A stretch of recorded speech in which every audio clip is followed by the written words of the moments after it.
Hello everyone, welcome to मेलवानो app. So आज हम बात करने वाले हैं सर्कुलर लूप के बारे में, जिसके अंदर हम करंट फ्लो कराएंगे। तो जब हम सर्कुलर लूप के अंदर करंट फ्लो कराते हैं तो उस केस में हमारा जो मैग्नेटिक फील्ड का डायरेक्शन होता है वो कैसे निकालते हैं डायरेक्शन, ये हम ऑलरेडी सीख चुके हैं with the help of Fleming's right hand thumb rule. आज की क्लास में हम बात करेंगे कि उस डायरेक्शन के साथ साथ उस मैग्नेटिक फील्ड का मैग्नीट्यूड कैसे निकाला जाए। तो सबसे पहले हमने लास्ट क्लास में पढ़ा है उसको फटाफट समराइज कर लेते हैं और उसके बाद बात करने वाले हैं किस चीज की, calculation of magnitude of magnetic field due to a circular loop. So magnetic field lines due to a loop of wire are shown below. तो यह पर्टिकुलर एक लूप बनी हुई है। इस लूप के अंदर हमने करंट फ्लो कराया। आप देख सकते हैं करंट की डायरेक्शन कैसी है। अगर मैं ऊपर से देख रहा हूं तो यह एक एंटी क्लॉकवाइज डायरेक्शन है। तो जब मैंने एंटी क्लॉकवाइज डायरेक्शन में हाथ घुमाया तो अंगूठा जो है वो उसने मुझे क्या दिया, डायरेक्शन ऑफ मैग्नेटिक फील्ड। ठीक है, so direction of magnetic field भी आ गई मेरे पास। जब डायरेक्शन ऑफ मैग्नेटिक फील्ड भी आ गई तो इसी तरीके से मैंने हर एक एलिमेंट के लिए मैग्नेटिक फील्ड की डायरेक्शन बना दी। अब काफी बच्चों को लगेगा कि सर ये राइट हैंड थंब रूल से तो हम सिर्फ एक ही लाइन के बारे में कमेंट कर सकते हैं, बाकी के बारे में कमेंट नहीं कर सकते। बिल्कुल सही बात है, हम लोगों ने ये एक्सपेरिमेंटल बेसिस पे बनाई है। ठीक है, या फिर अगर हम इसको थोड़ा और अच्छी तरीके से समझना चाहे तो हम कह सकते हैं कि यहाँ पे अगर मैं एक छोटा सा एलिमेंट ले लूं तो क्या इस छोटे से element can be treated as a single conductor जिसमें करंट बाहर की तरफ आ रहा है। और अगर इस वाले एलिमेंट में करंट बाहर की तरफ आ रहा है तो मैं अंगूठे को, जो कि हमने स्ट्रेट कंडक्टर पे सीखा था, अंगूठे को बाहर की तरफ लूंगा और हाथ घुमाऊंगा तो हाथ घुमाने पे क्या होगा, क्या इस तरीके की मैग्नेटिक फील्ड या मैग्नेटिक लूप्स बनेंगी। तो आप उस तरीके से भी समझ सकते हैं। आप इस छोटे से सेक्शन को लेके इस तरफ, आप इस छोटे से सेक्शन को लेके इस तरफ एक छोटा सा एलिमेंट मान ले डीएल, और इसके कारण जो मैग्नेटिक फील्ड लाइंस निकालेंगे वो कुछ ऐसी ही बन के आती है। ऐसा ही पूरे सर्कुलर लूप पे बन के आएंगे। तो आई होप इतना आपको समझ में आ गया है। और अगर इतना समझ में आ गया है तो हम क्या बात करने वाले हैं, the direction of magnetic field on the axis of circular loop can be determined by right hand thumb rule. If fingers of right hand thumb rule are curled in the direction of the current, the stretched thumb is in the direction of the magnetic field. बहुत ही basic सी चीज है कि अगर हमारे पास यह एक circular loop है और यह सर्कुलर लूप की एक्सिस है और इसके ऊपर जो करंट है वो कुछ इस तरीके से फ्लो हो रहा है।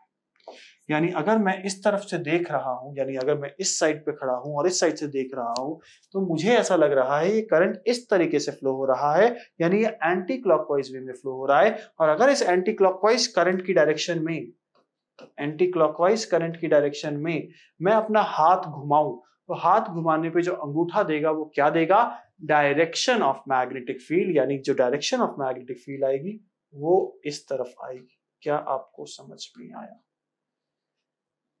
क्या आपको इतना समझ में आ गया? अगर इतना समझ में आ गया तो हम आगे बढ़ते हैं और बात करते हैं कि इस particular circular current carrying loop की एक्सिस पे अगर मैं कुछ दूरी पे चला जाऊं तो मैग्नेटिक फील्ड कैसे निकालूंगा। So consider a loop placed in the Y Z plane की बात कर रहे हैं हम।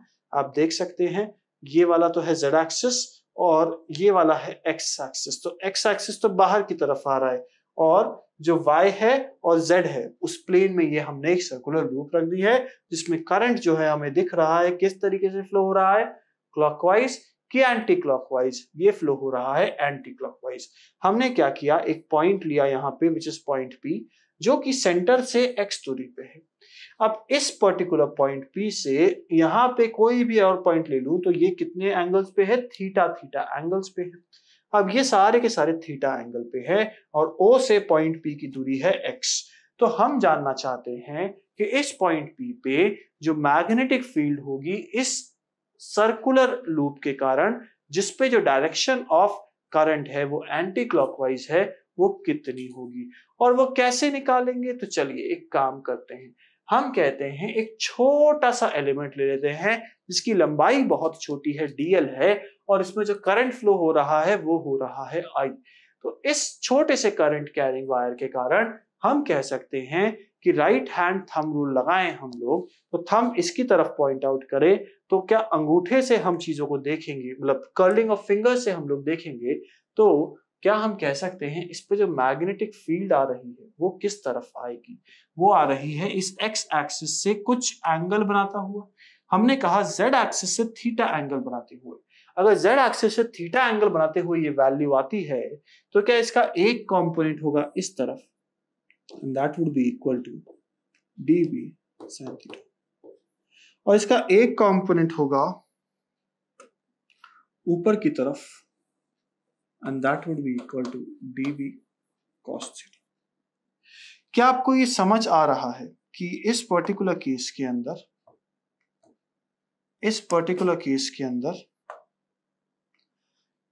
सिमिलरली जिस तरीके से हमने यहां पे एक एलिमेंट लिया है, एक दूसरा एलिमेंट यहां पे होने वाला है, एक दूसरा एलिमेंट यहां पे होने वाला है, और इस एलिमेंट के कारण भी यहां पे मैग्नेटिक फील्ड होने वाली है। और यह मैग्नेटिक फील्ड किस तरीके से रिप्रेजेंट करेंगे हम लोग? क्या ये भी एंगल थीटा ही बनाएगी? और जब इस पर्टिकुलर एलिमेंट के लिए हम चीजों को लिखेंगे तो क्या वो जो एंगल आएगा वो किस तरफ आएगा? चलिए एक बार ड्रॉ कर लेते हैं हम। तो क्या इस परपेंडिकुलर से वो इस तरफ आएगा, और ये वाली जो वैल्यू होगी ये फिर से थीटा होगी, और ये वाली जो वैल्यू होगी ये डीबी होगी। और अगर ये डीबी होगी तो क्या मैं कह सकता हूं कि इसका एक कंपोनेंट फिर से नीचे की तरफ आएगा जो कि इसके एग्जैक्टली नीचे है, और वो आएगा डीबी कॉस थीटा, और एक कंपोनेंट इस तरफ आएगा which is equal to dB sine theta. तो क्या आप यहां से अच्छी तरीके से देख पा रहे हैं कि ये जो दो कंपोनेंट्स हैं आपके पास, कौन कौन से? एक तो ये वाला और एक ये वाला, एक दूसरे को कैंसिल आउट करेंगे for every 2 points which are diametrically opposite to each other. But ये वाले जो कंपोनेंट्स है which are dB sin theta और dB sin थीटा, ये एक दूसरे से ऐड करेंगे। तो क्या मैं कह सकता हूं, if I try to write down the magnetic field of this small element at point P, तो वो होगा mu naught by 4 pi into what I d l into sine theta. अब ये साइन थीटा किस किस के बीच में है? आई डी एल यानी इस वाली डायरेक्शन और आर वेक्टर यानी इस वाली डायरेक्शन के बीच का एंगल होगा। हाँ कि नहीं? जल्दी से सोचे इसको, क्या ये सही है? क्या आपको समझ में आया? क्या देख लीजिए, यहां पर भी हमने क्या किया है, यहाँ पे हमने साइन 90 किया है। बताइए भाई क्यों करेंगे? दिमाग लगाइए। तो यहाँ पे जो थीटा की वैल्यू आएगी ये 90 आएगी अपॉन आर स्क्वायर। क्यों आएगी 90? क्योंकि ये वाला प्लेन और ये वाला लाइन दोनों एक दूसरे क्या होंगे? परपेंडिकुलर। कैसे होंगे? देखिए, आप समझने की कोशिश करिएगा। अगर मैं कहता हूं मेरे पास एक कॉइल है, कुछ इस तरीके से रखी हुई है, यह कॉइल क्या मैं इस पॉइंट पे एक आर वेक्टर बनाता हूं, तो इस कॉइल पे करंट जो है वो आपकी तरफ आ रहा है, और मैं जो ये लाइन बना रहा हूं, क्या ये लाइन इससे परपेंडिकुलर है? क्या देख लीजिए, ये लाइन इससे परपेंडिकुलर है क्या? बिल्कुल है।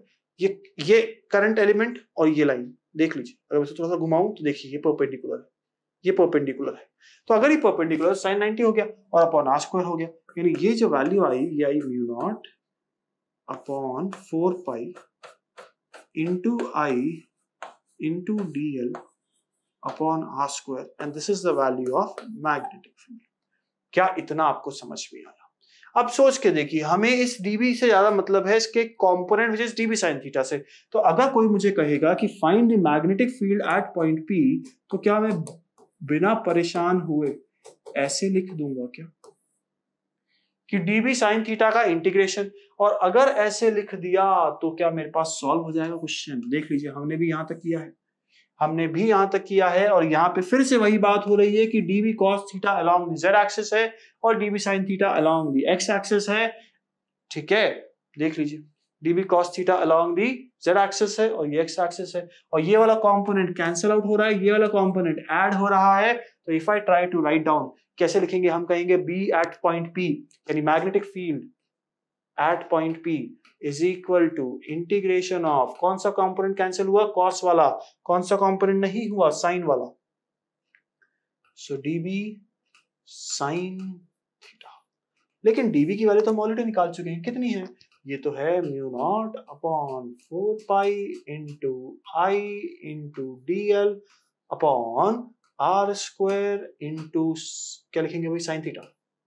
Sign theta d sine theta, that is it। देख लीजिए भाई, क्या आपको इतना समझ में आ चुका है? अगर इतना समझ में आ चुका है तो यहाँ पे वेरिएबल कौन है?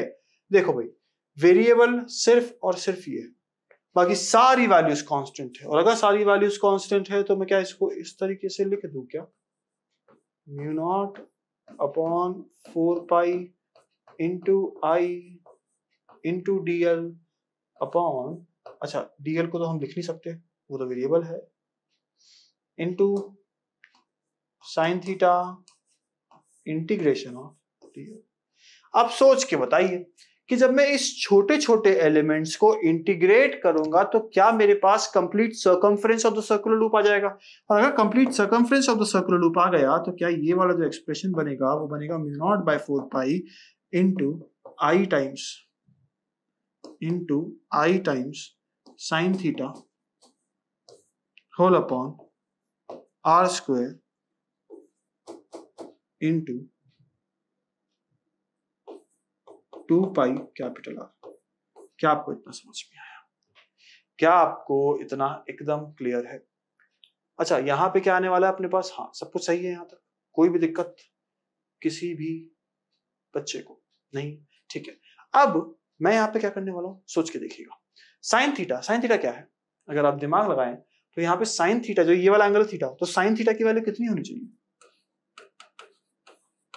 Perpendicular which is capital r upon hypotenuse which is small r. तो क्या आपको पता चल गया कि साइन थीटा की वैल्यू क्या है? अगर आपको ये पता चल गया तो हम इसको सब्स्टिट्यूट कर देते हैं और यहां पे लिखते हैं क्या, यहां से 2 पाई और ये खत्म तो ये 2 बनेगा। So what do we have? We have mu naught I capital are square upon 2 times are.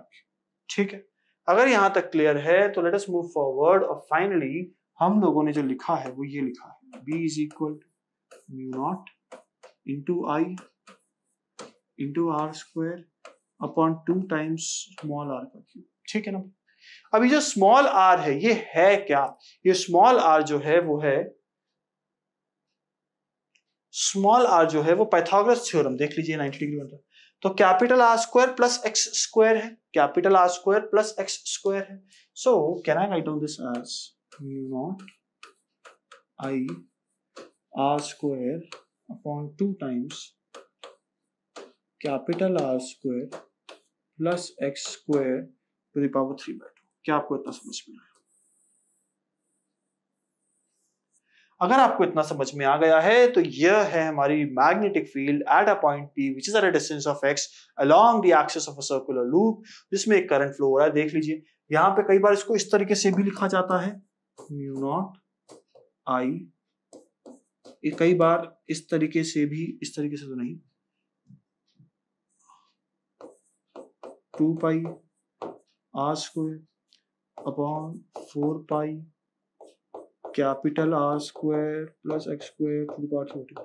कहने का मतलब कई बार आपका ये 2 पाई काटा नहीं जाता है, तो कहीं अगर आपको इस तरीके से मिल जाए जैसा कि यहाँ पे लिखा हुआ है तो घबराइएगा मत, आपने जो सॉल्व किया है वो भी सही है, उसमें भी कोई गलती नहीं है, आपने थोड़ा सा एक्स्ट्रा सॉल्व कर दिया है और एक नॉर्मल एक्सप्रेशन बना दिया है इसको, जो कि हमारा very similar to the expression that we have calculated in the case of a charged ring जिसकी एक्सिस पर हमने इलेक्ट्रिक फील्ड निकालती। तो आप देख सकते हैं एग्जैक्टली सब चीजें सेम आती हैं। स्मॉल आर की value under root of r square plus x square, ये पाइथागोरस थ्योरम से हम ऑलरेडी सॉल्व कर चुके हैं, निकाल चुके हैं। चलिए आगे बढ़ते हैं और कुछ इंपॉर्टेंट पॉइंट्स जो कि रिलेट करते हैं इस पर्टिकुलर फॉर्मूला से उसके बारे में बात करते हैं। At the centre x is equal to 0 ये वैल्यू आती है। अब ये कैसे आती है इसको समझते हैं हम। अगर इस पर्टिकुलर केस में मैं x की वैल्यू को 0 कर दूं, पॉइंट P को एकदम बगल में लेके आ जाऊं, तो if I put the value of x as 0, तो क्या यहाँ पे b at point P is equal to b of centre हो गया,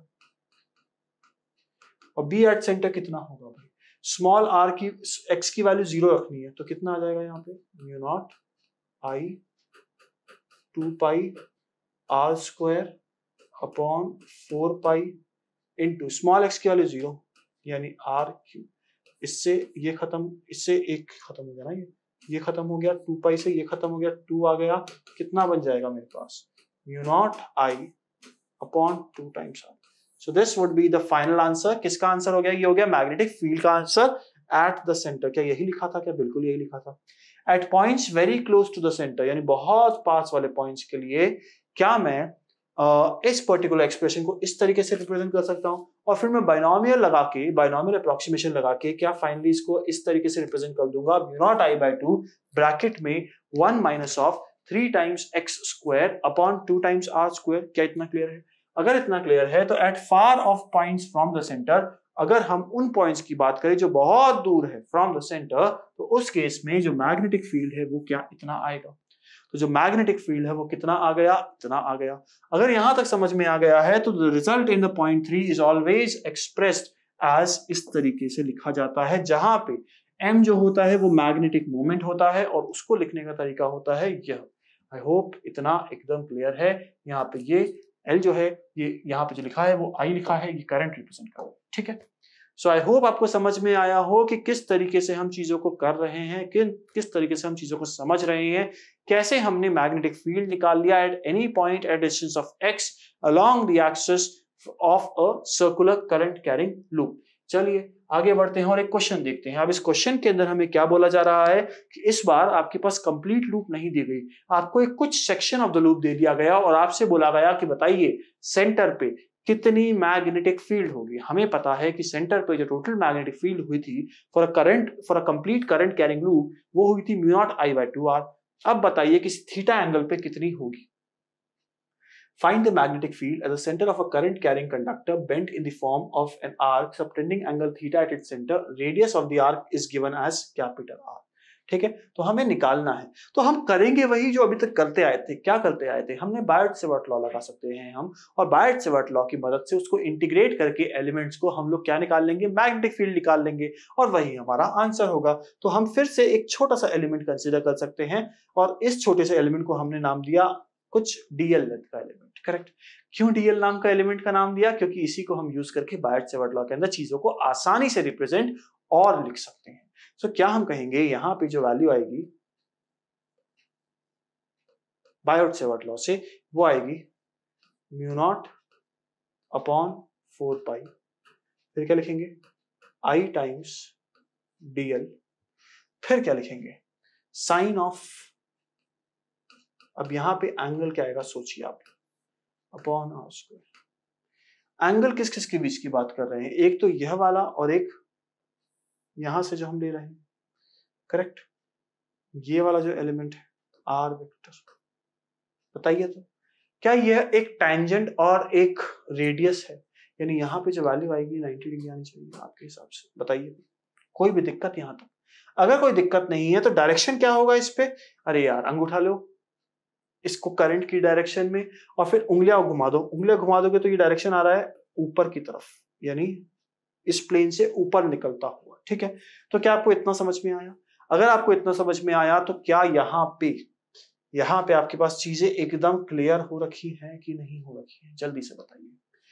अगर यहां तक एकदम क्लियर हो रखा है तो अब हम क्या करने वाले हैं, हम मैग्नेटिक फील्ड निकालने वाले हैं एट द सेंटर। और वो हम कैसे निकाल पाएंगे? ये जो magnetic field at point O है, जो छोटे से एलिमेंट के लिए निकाली थी O पॉइंट पे, उसको इंटीग्रेट करके निकाल पाएंगे। क्या हम कह सकते हैं यहाँ पे mu naught is a constant, 4 pi itself is a constant, I is a constant, sine 90 की वैल्यू तो ऐसे ही खत्म होने वाली है तो वो भी कांस्टेंट, और यहाँ पे आर स्क्वायर की जगह पे मैं क्या यहाँ पे कुछ देर में कैपिटल आर स्क्वायर लिखने वाला हूँ? क्या देख लीजिए, बिल्कुल लिखने वाला हूँ। तो अब मैं इसको इंटीग्रेट करने वाला हूं और इंटीग्रेट करके I would try to get the value of the final answer. So क्या मैं कह सकता हूं कि यहां पे जो नेट मैग्नेटिक फील्ड आएगी वो आएगी कितनी, mu naught upon 4 pi into I upon capital are square into DL. अब थोड़ा सा दिमाग लगाइए, ये डीएल कहां से कहां तक वेरी कर रहा है, starting from this point two this point, और ये बेसिकली टोटल लेंथ कितनी है, ये है कितनी are theta.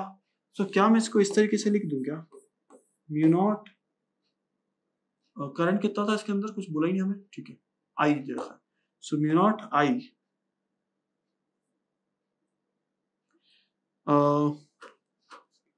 Mu naught I upon 2 pi into r square into r theta, और क्या लिखेंगे भैया,